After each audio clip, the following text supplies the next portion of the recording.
Los restos cadavéricos del Papa Formoso fueron exhumados, vestidos con ropas papales y sentados en un trono para ser juzgados como criminal.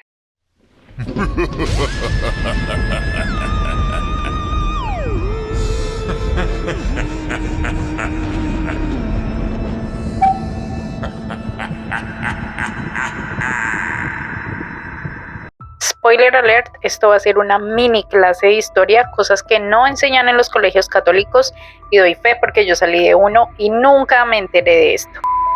Un día de invierno de 897 en el corazón de Roma, los restos cadavéricos del Papa Formoso fueron exhumados, vestidos con ropas papales y sentados en un trono para ser juzgados como criminal. Este suceso se intentó eliminar de la historia, pero nunca se logró, y esto pudo haber sido el inicio de una de las peores épocas de la Iglesia, conocido como el Siglo Oscuro.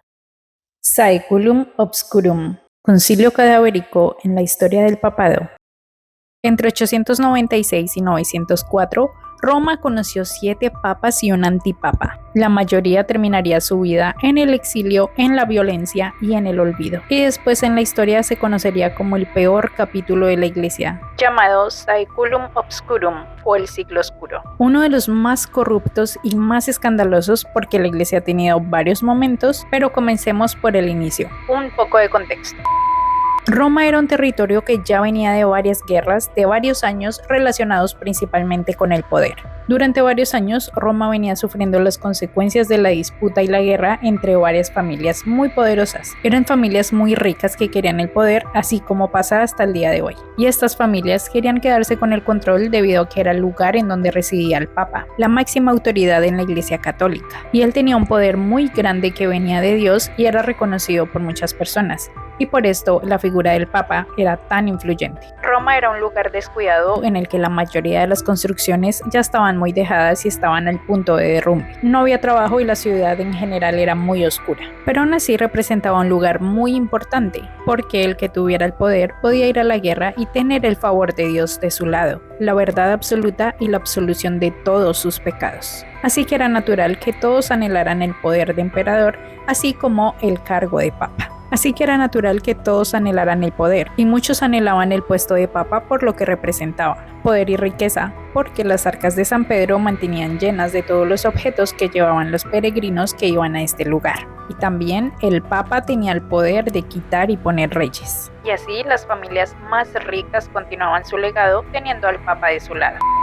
El territorio estaba, digamos que, unificado hasta que el emperador Carlos III, conocido como el Gordo, falleció en el año 887, y el territorio se fragmentó en 3 partes. Francia, que era gobernada por el rey Eudes u Odo, Alemania gobernada por el rey Arnulfo e Italia gobernada por el duque Guido III de Spoleto. Y recordemos que en Italia estaba Roma, que era el lugar donde vivía el Papa y era la figura más importante de la Iglesia. Inmediatamente después de esta fractura comenzó el poder por la corona imperial, y Guido III de Spoleto, quien tenía el poder de Italia, aprovechó las disputas y rivalidades que tenían entre Eudes y Arnulfo. Aprovechó las disputas y rivalidades que habían entre Arnulfo y Eudes, quienes también buscaban el poder absoluto sobre estos territorios. Principalmente Arnulfo, que evidentemente también tenía un gran interés en conseguir la coronación en el territorio de Italia, y él era apoyado por algunas personas de la Iglesia. Así que Guido III de Spoleto se acercó al Papa de ese momento, al Papa que estaba en turno,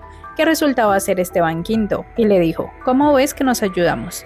Tú me coronas a mí, Guido, como emperador de Italia, y ustedes van a poder nombrar varios obispos y arzobispos y tendrán poderes feudales para que administren distintos territorios. Y de esta manera Esteban V fue elegido como papa, quien duró 5 años en este cargo hasta su fallecimiento. Y Esteban V había sido elegido por la familia Spoleto, el duque Guido III de Spoleto, su esposa Ageltruda y su hijo Lamberto. Así que ahora había 2 familias principales en disputa: los Spoleto y los Carintios. Los Spoleto, que estaban en el poder con Guido III de Spoleto, y los Carintios, que lo anhelaban con Arnulfo de Carintio, que era el gobernador de Alemania. Sus rivales, los Carintios, quienes también deseaban ese poder, finalmente lo consiguieron cuando, en el fallecimiento del Papa Esteban V, Los carintios eligieron a Formoso como el nuevo papa. ¿Y quién era Formoso? Este nuevo papa Formoso había sido clérigo desde joven y fue nombrado arzobispo de Porto en el año 864.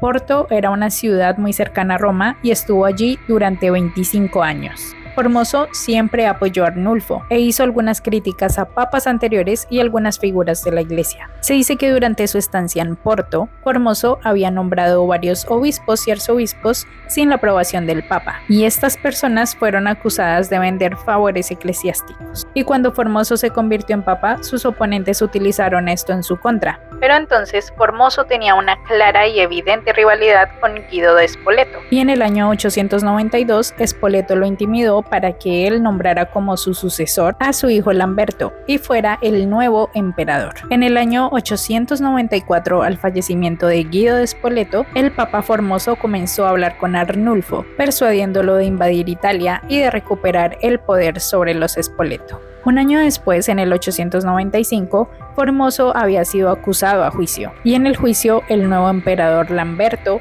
acusó al papa de perjurio, traición y simonía. Formoso se defendió, negó todo y fue declarado inocente. Y fue así como al año siguiente, en el 896, Arnulfo entró en Italia, lo invadió, expulsó a Lamberto y fue coronado como nuevo emperador por el papa Formoso. Días después, muy misteriosamente, el papa Formoso falleció. Así como lo oyen, por meras casualidades de la vida, Formoso había muerto. Al parecer, Formoso murió de gota. Sin embargo, hay varios rumores que dicen que Geltruda, la esposa de Guido III y madre de Lamberto, tuvo algo que ver con la muerte de Formoso, y ella sería responsable de envenenarlo. Al muy poco tiempo, el emperador Arnulfo cayó muy enfermo y tuvo que retirarse de Italia en compañía de su familia. Inmediatamente comenzó la elección del nuevo papa. Lo que no sabían era que Lamberto, junto con su madre Geltruda, habían recuperado el poder, y ellos nombraron a Bonifacio VI como el nuevo papa. Simplemente un dato curioso, Bonifacio VI es el segundo papa con un papado más corto en la historia, de tan solo 15 días, y el lugar número 1 lo tiene el papa Urbano VII, que duró tan solo 13 días en el cargo.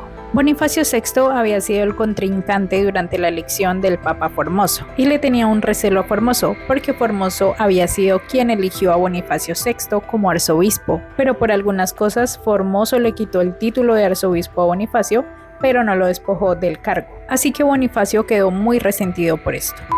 Entonces es el año 896, Formoso acaba de morir y tan solo unos meses después, cuando este nuevo papa Bonifacio VI es elegido como papa, Bonifacio ordenó de inmediato que el cuerpo de Formoso fuera exhumado y llevado a un juicio póstumo, ahora conocido como Sínodo Horrendo. Porque sí, fue una escena muy horrenda. Y este sínodo o juicio pretendía condenar a Formoso por sus crímenes. A Formoso, quien ya estaba muerto, ya había sido enterrado y ya estaba en descomposición. A Formoso lo exhumaron y lo llevaron al juzgado. Así es como en el invierno, en el año 897, en el corazón de Roma, los restos de Formoso fueron exhumados, vestidos con ornamentos pontificios y colocados en un trono en la Basílica de San Juan de Letrán, para ser juzgados como un criminal. Imagínense la escena tan grotesca que debió ser. Ver un cadáver, un cuerpo inerte, vestido con los ornamentos papales, balanceándose muy raro en un trono de manera corroída. Era un cuerpo inerte, un cadáver hinchado que ya llevaba 9 meses enterrado bajo tierra, que claramente estaba en descomposición, y ahora estaba ahí vestido como papa, sentado en una silla, mientras lo acusaban de diferentes cosas. Bonifacio acusó al cadáver de haber roto juramentos sagrados y de haber usurpado el trono, de herejía y de ambición. Y algo loquísimo, si es que esto no es suficiente,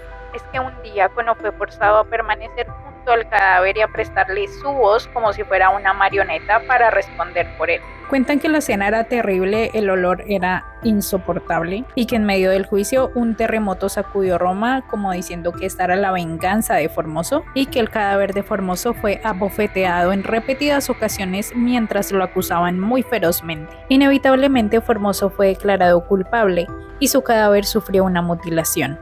Sus 3 dedos de bendición fueron cortados, que son el índice, el medio y el anular, y el pulgar y el meñique se juntan, y esto representa a la Santísima Trinidad.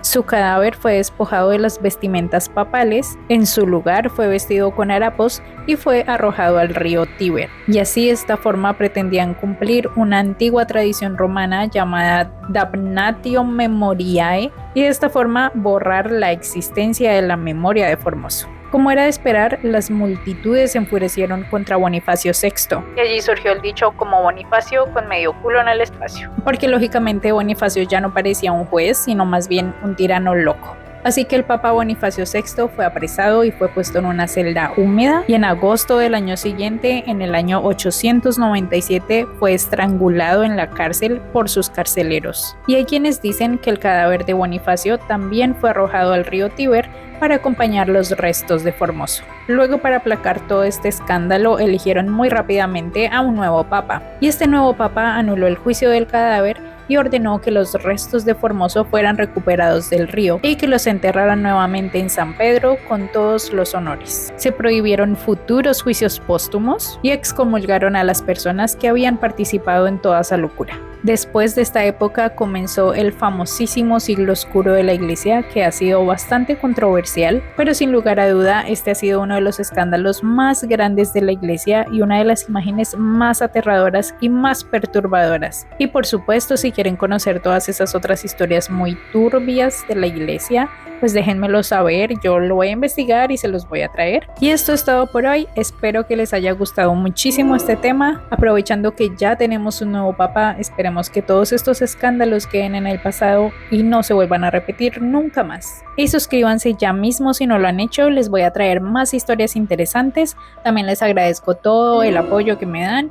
Por favor, suscríbanse, denle like, dejen su bonito comentario de qué opinan sobre esta historia tan extraña y tan loquísima. Y síganme en mis otras redes sociales, que también estoy colocando historias y videitos cortos de misterio y de terror. Y en el mes de mayo quise hacer algo especial de leyendas y folclore de historias de terror canadienses, ya que se estrenaron dos películas interesantes. La primera es Until Dawn, basado en un juego de PlayStation y producida por PlayStation. Es como una especie de juego de terror que ocurre en una ciudad ficticia en la provincia de Alberta, en Canadá. Y la segunda es Destino Final, que también fue grabada en varias locaciones en Canadá. Así que aunque estas historias de las películas son ficción, pues me puse a investigar leyendas como el folclore canadiense y hay unas muy interesantes. Hay varias relacionadas con el juego Until Dawn, que si no los conocen se los recomiendo. Es como un juego de terror que tiene varios sustos y yo me comí absolutamente todos. Yo soy como muy nerviosa y me asusto muy fácil,